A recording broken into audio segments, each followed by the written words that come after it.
Go. My name is Ahkima Honyumptewa of the Snake Clan of Bacavi, Arizona. I'm here to demonstrate some weavings for people from other countries and of course here in America that are interested in weavings. This is Untitled. It's a ceremonial sash the Hopis wear. It's a symbol of earth, and when you wear this, it represents we're from the earth, we're children of the earth, and all the symbols on here have to do with the earth and the way of life, Hopi way of life. And I know I don't have any of much done yet, but these right here have to do with the tribulations of life, the ups and downs, the hard road that the Hopi chose the hard road over the easy road, and this is what it means by the ups and downs. Like it's a hard, we're gonna have difficulties, and the green has to do with the plants and animals, the earth mainly, the color, and then these have to do with the warrior mark or um, for the earth, um, the warrior symbols of I forget the this part, but the next one, the blue as you can barely see, has to do with the springs and the oceans and the water. Then on top of that, because I don't have it made yet, then there's fertility symbols, and I don't have any. Do you have a shawl that you completed to maybe show people? Yeah, but it's not it's not it's one of my first sashes I made, and as you can see, it's not perfect, but this right here is what I'm talking about, the fertility symbol, the how the baby is in the womb, you know how they're curled up like that. That's what this has to do mean. And then of course the green with the earth, and then the flower, this is a flower, and it has to do with the um, being fertility mainly, this whole section about being born and stuff. And then of course the blue for the waters, and this, the red, that is supposed to go all the way around. As you can see, I didn't finish, or I didn't make it right, because this part's supposed to be down here too, and it's supposed to have the red all the way around. Was this just one of your very first creations? Yeah, one of my first sashes, and I didn't make it right, so the red has to do with their energy, your inner energies. Like the Chinese, you know, they call it chi, your inner energy. Right. That's what the red is, all the way around. It goes all the way around. And that's what puts all of this in motion, is the human body, the energies. And when you combine all those energies together, and that's what brings the rain clouds up, the ceremonies, kachina, and all that. And it just doesn't have to be kachina or anything, but it could be in anything. It could be anything. As long as the people's energies come together, that's what brings the clouds and the rain.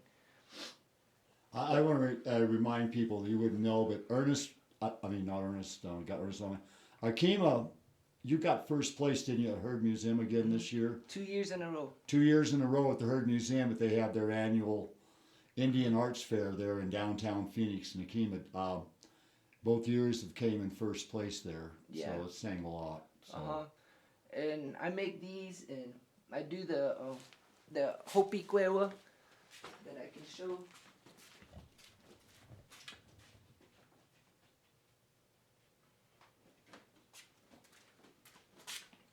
This is a Hopi Cueva, but this isn't finished yet either, because I still have to spin the bottom, the fringes. But this is how a Hopi Cueva looks. And how would this be used, Ahkima? Would you wear it around your neck or your waist? Your waist. This is just pretty much just a belt. It holds everything. Okay, right, okay. And the women can wear this as well. I usually sell these for $150, and I sell the sashes. Matsumin Cueva was for $500 a piece, and the pitkana, the kilt, the kachinas wear or the ceremony, I make that too. I sell that for 500. But I don't have any made right now. And I'm just now learning how to make the ate, the women's cape. Also, yeah, because you got to, I guess you call this a loom? Yeah, these are a loom. So, and you didn't have that big one the last time I was up here, No, did this you? one I didn't have yet. You didn't have that one yet? Did you have the big one I had last time? that one, yeah. You had that one? And that one's on the other video. Is that on the other videos? Yeah. And I'm working on this same thing, except I'm weaving the bottom part, this part. As you can barely see. Oh, okay, let's get a shot of that. Can you want to go ahead and show that again, bud? Oh, okay. This part, right here. I was weaving that part in the other video, and I didn't get to this part yet. Yeah, and when Kima comes down to the herd to sell it, to do his shows, you sold them all too, didn't you? Yeah, I sold everything out, and everybody wants the first place ribbon. Oh, okay. The ribbon sash. The ribbon sash. Yeah, I had like 3 people that wanted to buy it, but somebody already placed or put an order on that wanted it, and so I had to reject. Well, not to be what's that word? But anyway, facetious or something, or yeah, not to be rude. Not there. You go. To the customers, but somebody already wanted So it. how many did you bring down to the herd with you? 2. 2, Yeah. and they sold, of course. Yeah, sold them all out. I even had one side, and I sold one side because they come in 2s. This is one pair, or this is one whole thing. Oh, okay. So. Okay, now we're gonna Ahkima's. One of the reasons we're doing this is Ahkima's videos are pretty popular, and I'm sure he gets far more hits than is shown on YouTube. I don't know why they have to be that way, but they are that way.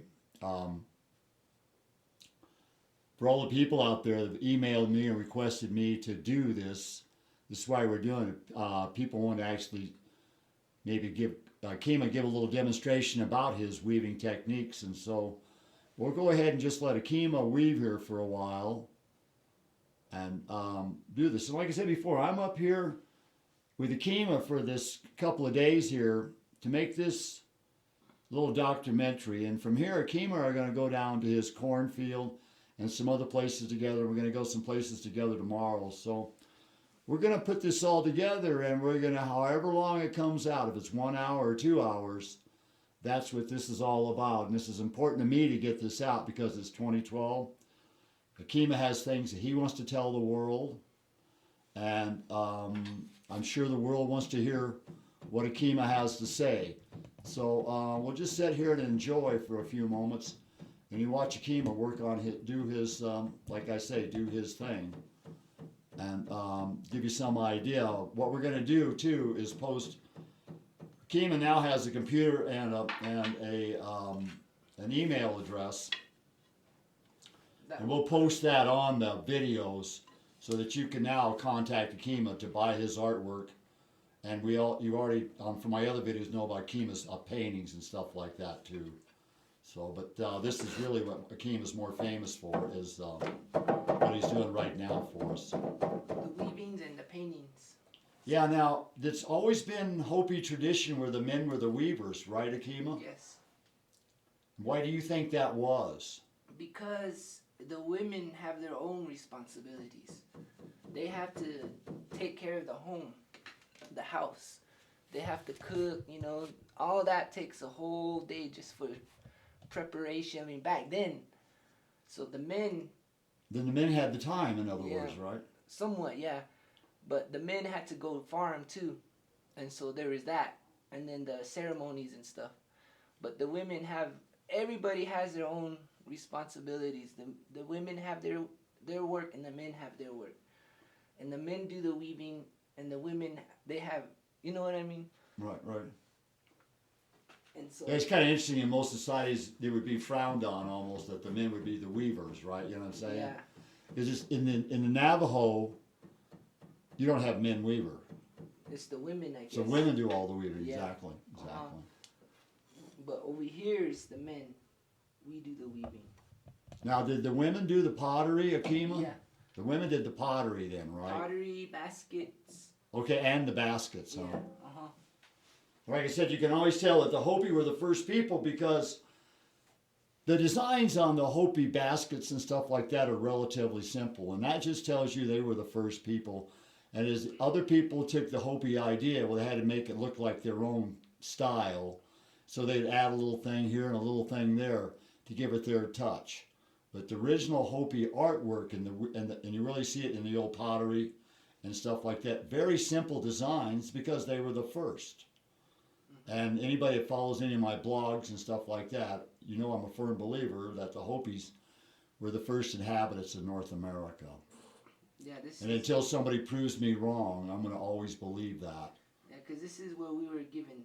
This land was for us. Every race got their own section, their own land, their own ways. And over here, North and South America is where we were put. The red people. That's who we are. We represent the red people.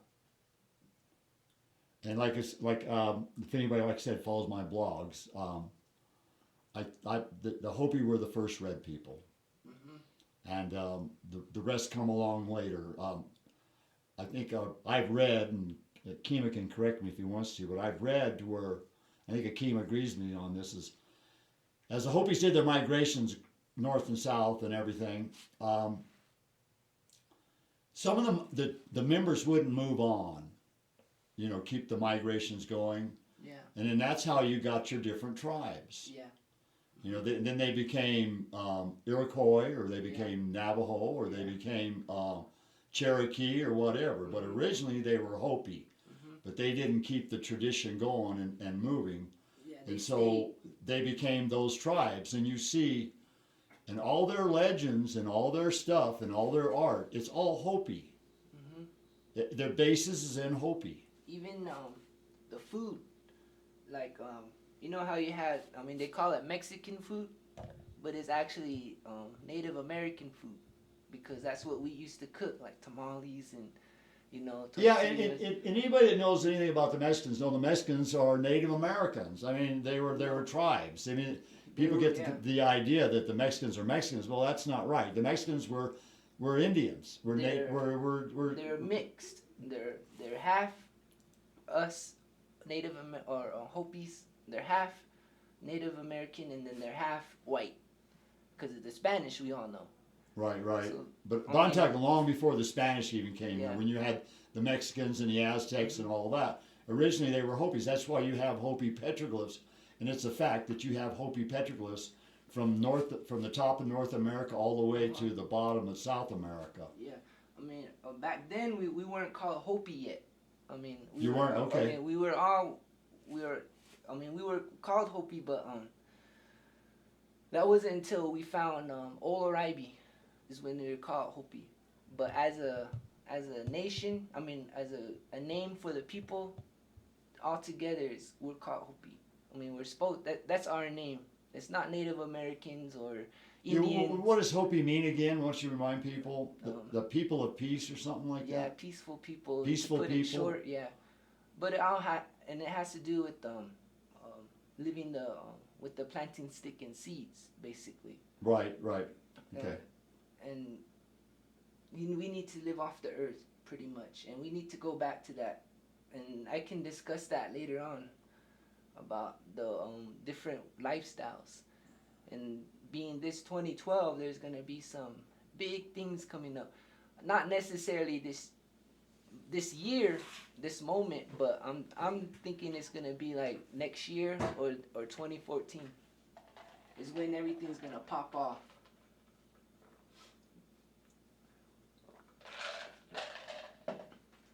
And I can discuss that.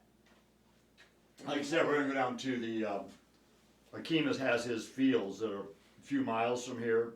And we're going to do this little segment here, and then we're going to go down together and talk about this. I'll talk about dry farming and how to farm, so that way people from other countries that can't come here that want to learn how to, grow their own food, because we know in a couple years there's going to be no food and there's going to be no water, so there's going to be people from all over need to get together and discuss these things, and to prepare, get ready, because we don't want to be.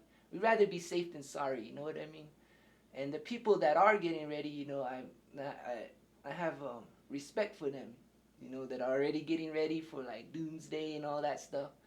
Taking I mean, those people are I have to give them credit for getting ready. Yeah, and if you don't think things are changing, you're just being stupid. I mean, it's in the air.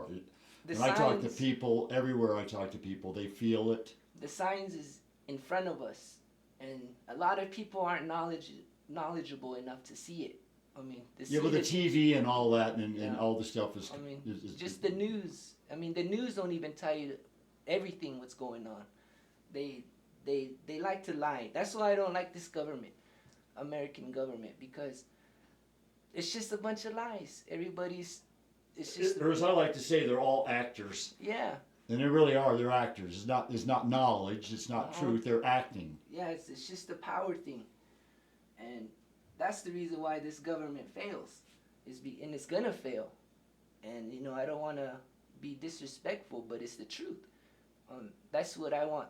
What I want is to tell the truth. I want the people to know the truth. And what we're being told is a bunch of lies about what's going on in the world. I mean, I've been to Japan for some shows, and when I come home, the people at LAX are so rude. I mean, I can understand why